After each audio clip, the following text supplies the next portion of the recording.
ऐसे मजा ना आवत बा हमका, ये हमार मन ना लागत बा खेला। लावा तनिका अपने मालिक के बुलाई ली।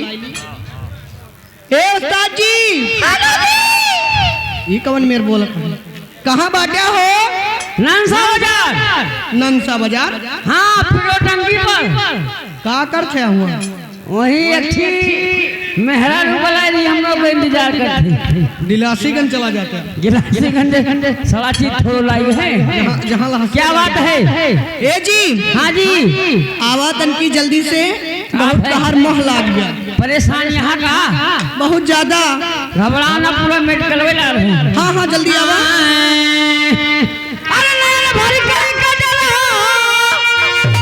अरे ले भारी कहीं का जरा, देवे ससुराली मान में भारी कहीं का जरा, देवे ससुराली मान में भारी कहीं का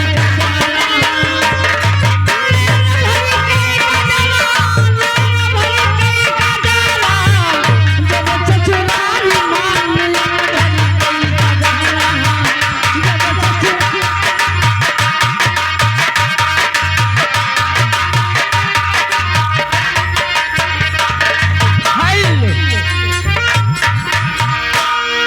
नमस्ते हो।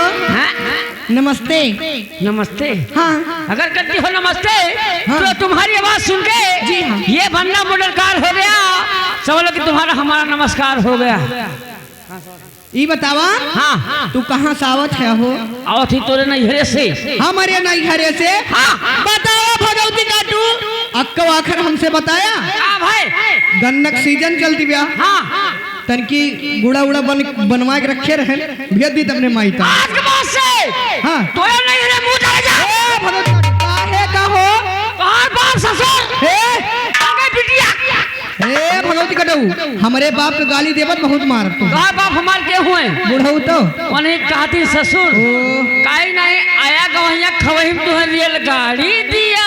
भैया कटऊ, हाथ गोर देखा भैया, जैसे जरा बबूर रेलगाड़ी ले गई।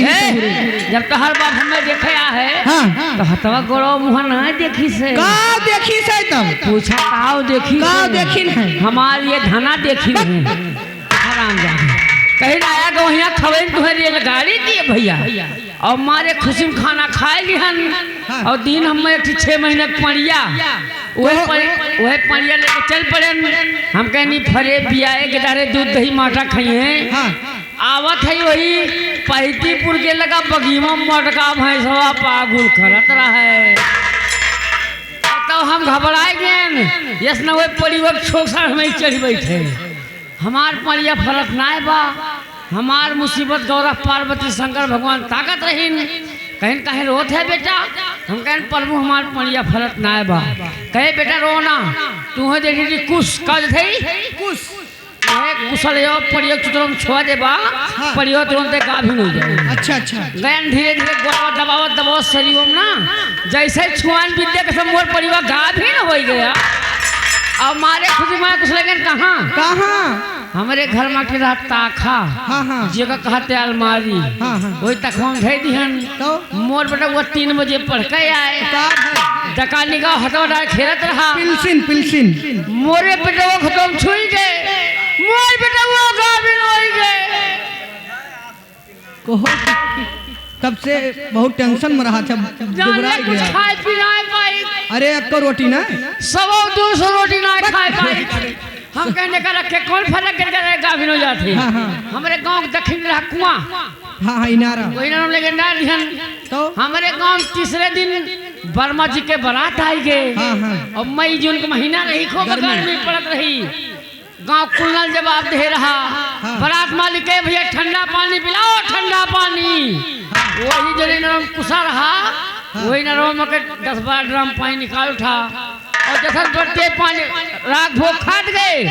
और जैसा पानी पियत गए, पूरी बारात गाभिन हो गई। तो बड़ा दुख की बात। पूरी बारात गांव प्रधान सुने, भागा आए। हम कहें प्रधान जी पानी पी लीजिए। कहीं ये बताओ यार बारात गाभिन कैसे हो गई? हम कहें पहले प्रधान पनीर पीवा, 1 पीस मिला, 1 गिलास पानी पे करोगो।